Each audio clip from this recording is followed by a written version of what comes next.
In today's video, I'm going to teach you how to delete Grok Imagine history. If you've been experimenting with image generations and want to tidy things up, remove old tests, or clear anything you no longer need, this quick walkthrough will show you exactly how to do it confidently and without confusion.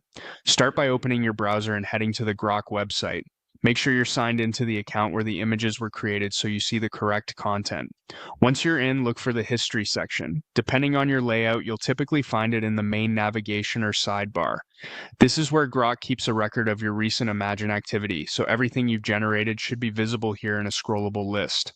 Take a moment to locate the specific item you want to remove.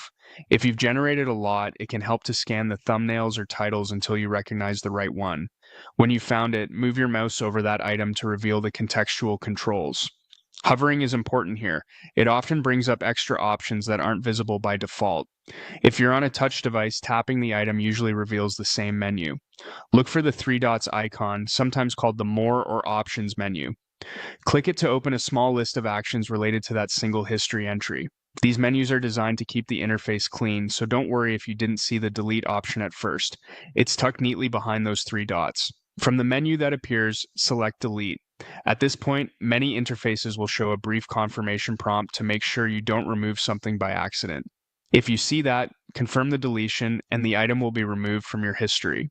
Deletions are typically permanent, so if there's anything you might want later, consider saving a copy to your device before removing it.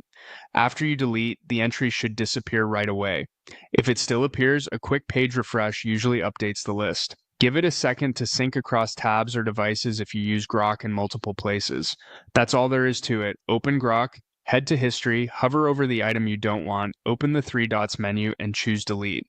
Keeping your Imagine history organized makes it easier to focus on the work that matters most. Thanks for watching, and I hope this helped you clean up your workspace with confidence.